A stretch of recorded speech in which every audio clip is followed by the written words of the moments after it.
അപ്പോൾ മക്കളെ എല്ലാവരും ചോറ് കഴിച്ച് കാണുമല്ലോ. ഞാൻ നമ്മുടെ ചോറ് കഴിക്കാൻ പോകാം കേട്ടോ. എനിക്കിന്നൊരു സ്പെഷ്യൽ ഉണ്ട്. ഇവിടെ അങ്ങനെ ചിക്കൻ സ്ഥിരമായിട്ട് വാങ്ങിക്കാറില്ല, പക്ഷെ പാറുവിനും അച്ഛനും ഒക്കെ ഇഷ്ടമാണ്.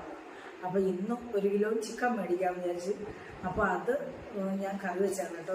എനിക്ക് മാംസാഹാരം കഴിക്കാൻ അങ്ങനെ വലിയ താല്പര്യമൊന്നുമില്ല, കഴിക്കത്തില്ല. ഒരു കഷ്ണം ഞാൻ ഇതേ രീതിയിൽ തയ്യാറാക്കുകയാണെങ്കിലും ഞാൻ കഴിക്കുള്ളൂ കേട്ടോ. പ്രത്യേക രീതിയിൽ എണ്ണയ്ക്കകത്ത് വറുത്താണ് തയ്യാറാക്കിയിരിക്കുന്നത്. അപ്പോൾ അതാണ് എനിക്കിഷ്ടം.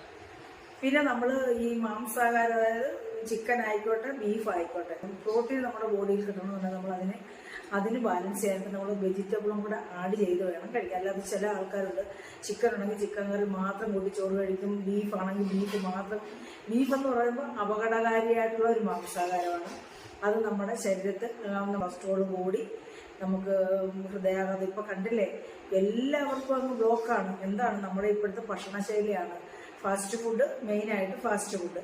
രണ്ടാമത് ചിക്കനും അല്ല നമ്മൾ ബീഫ് കഴിക്കാത്ത. പണ്ടൊക്കെ ആഴ്ചയിൽ ഒരു മാസത്തിലൊരു പ്രാവശ്യമൊക്കെ, പണ്ട് ഇങ്ങനെ കഴിക്കാറില്ല, ഞാനൊന്നും അങ്ങനെ കഴിച്ചിട്ടില്ല. വല്ലപ്പോഴെങ്ങാനും വല്ല വിശേഷ ദിവസങ്ങളിൽ, ഇത് ദിവസവും മിക്ക വീടുകളിലും ഇപ്പം ബീഫുണ്ട്. അപ്പം നമ്മൾ ബീഫായാലും ചിക്കൻ ആയാലും വരിക, അതിൻ്റെ കൂടെ പച്ചക്കറിയും കൂടെ ആഡ് ചെയ്ത് നമ്മൾ കഴിക്കാൻ പാടില്ല. എങ്കിലേ അതിൻ്റെ പ്രോട്ടീൻ നമുക്ക് കിട്ടത്തുള്ളൂ. അല്ലെങ്കിൽ ഇതിൻ്റെ കൊഴുപ്പ് മാത്രം നമുക്ക് നമ്മുടെ ബോഡിയിൽ അടിഞ്ഞുകൂടാനുള്ള സാധ്യതയുണ്ട്. അതുകൊണ്ടാണ് കേട്ടോ. അപ്പം ഞാൻ ഇന്ന് ഇതിൻ്റെ കൂടെ കഴിക്കാനായിട്ട് ഞാൻ സാമ്പാറുണ്ട്. ഇത് വെജിറ്റബിൾ സാമ്പാറാണ്, നമ്മൾ ചോറ് കഴിക്കാനായിട്ട് ഉണ്ടാക്കിയ സാമ്പാറാണ്. പിന്നെ ഞാൻ ഇതിനകത്ത് അധികം കിഴങ്ങൊന്നും ചേർക്കത്തില്ല കേട്ടോ, ഒരു ചെറിയ കിഴങ്ങ്.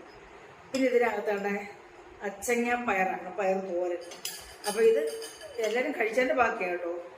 അപ്പോൾ ഇതും എടുത്ത് പിന്നെ ഇതാണ്ട് കുക്കുംബറും ക്യാരറ്റും കൂടെ സാലഡ്. ഇതിപ്പോൾ ഞാൻ എടുത്തത് ചിക്കൻ ഉള്ളതുകൊണ്ടായിരുന്നു കേട്ടോ. അപ്പം മക്കളെ, ഞാൻ നല്ല എല്ലില്ലാത്ത ഒരു കഷ്ണം ചിക്കൻ കൂട്ടി കഴിക്കും. ഞാൻ എൻ്റെ ഗ്രേവി ഒന്നും എടുക്കത്തില്ല കേട്ടോ. ഇതാ നിങ്ങളെ കാണിക്കാൻ വേണ്ടി ഒരെണ്ണം കൂടെ എടുക്കത്തില്ല കേട്ടോ. ഈ 2 കഷ്ണം ഇത് നല്ല ടേസ്റ്റായിട്ടാണ് തയ്യാറാക്കിയിരിക്കുന്നത്, കണ്ടില്ലേ. അപ്പം ഞാൻ കഴിക്കട്ടെ. എൻ്റെ വായിൽ തന്നെ വെള്ളം വരുന്നു കേട്ടോ.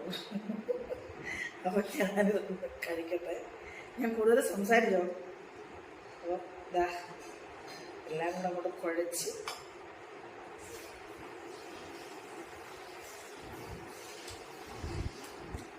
ചിക്കനും മീനൊന്നും ചോറിനകത്ത് പറ്റത്തില്ല, ഇഷ്ടമല്ല. ഇതുകൊണ്ട്